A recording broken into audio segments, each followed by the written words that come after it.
Revel currently has 4 product lines in their home audio series: Concerta, Performa, PerformaBE, and Ultima. As you move up the lineup, the overall price increases and you get higher quality materials and improved construction.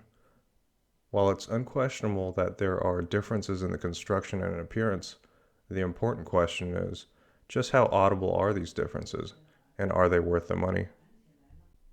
We're going to be looking at 3 speakers: the Performa3 M105, the PerformaBE M126BE, and the Ultima2 Gem. The M105 is the smallest bookshelf of the Performa3 lineup, which also includes the larger M106. It has a 1-inch tweeter and a 5 1/4-inch aluminum woofer with a crossover frequency at 2.3 kHz. The retail price is $1,500. Harman's spinorama measurements show a extremely neutral speaker that many prefer over the M106, which has the same crossover frequency but a larger 6.5-inch woofer.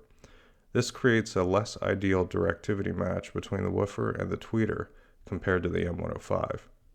Revel's published measurements show a speaker that is impressively neutral. My measurements of the M105 in-room show a speaker with a downward sloping frequency response. This is a common target curve for many modern speaker designs. The average in-room response here is pretty neutral, but there is a slight peak around 5K, which can be seen in the spinorama measurements shown earlier as well.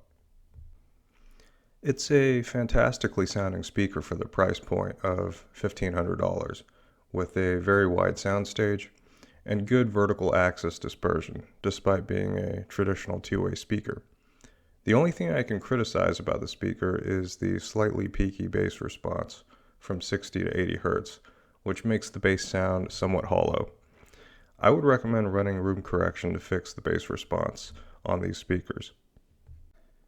The M126BE is the only bookshelf speaker in the PerformaBE lineup. It has a very similar looking cabinet to the M106, with a 1-inch beryllium tweeter and a 6.5-inch ceramic woofer, with a 1.7 kHz crossover frequency. The retail price is $4,000. Harman's spinorama measurements show a speaker that's impressively wide and uniform in its dispersion, but not quite as good as the M105, perhaps a result of the larger woofer.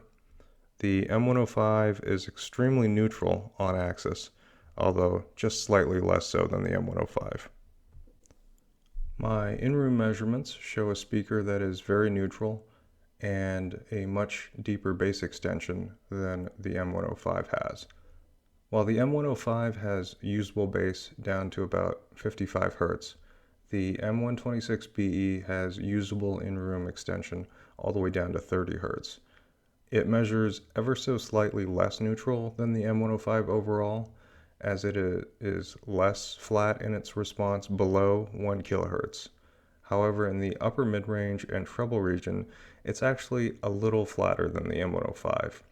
The upper mid-range is the region our ears are the most sensitive to, so in my opinion, it sounds just a tad darker than the M105 overall. The soundstage is extremely wide, similar to the M105's. Revel was able to achieve this despite a larger woofer, thanks to the lower crossover frequency. Is the extra 25 Hz in bass extension and slightly flatter upper mid-range response worth an extra $2,500? I would say if you are on a budget, the M105 is the better value with a subwoofer, but if you don't have room for a subwoofer and prefer running your speakers full range, the M126BE might be worth looking into. The Gem2 is the only bookshelf speaker in the Ultima2 lineup and is listed with a $10,000 price point. If you want the optional stands, it will be an extra $1,400. It has a unique curved cabinet that looks a lot like it was based on the older JBL PT800, a speaker which is long out of production. The Gem2 is Revel's flagship bookshelf speaker. It has a 1-inch beryllium tweeter, a 4-inch titanium mid-range, and a 8-inch titanium woofer. It has a flatter frequency response than either the M126BE or the M105, both on-axis as well as off-axis, despite having the largest woofer out of the three. It is able to achieve this due to the dedicated mid-range driver. The woofer hands-off output to the mid-range at 400 Hz, and the mid-range driver has a crossover frequency of 2.3 kHz, like the M105. The Gem 2 is a gigantic speaker, but if you wall mount it, it can be a very compact speaker. However, if you use the stands that Revel provides, it will be obvious just how large these speakers are. Because these speakers are not flat at the bottom, you cannot use your own speaker stands, which limits the flexibility of these speakers. They're also quite large and heavy, and you need to be careful to mount these to a wall stud for stability. The spinorama measurements provided by Harman show that they are by far the most neutral bookshelf speaker out of the three. My own measurements back this up, as they are basically ruler flat.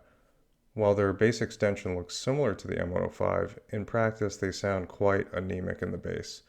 This is because they are sealed speakers and do not get any bass reinforcement from having a port, and sound much less dynamic as a result. In my opinion, the Gem 2s need to be paired with a subwoofer.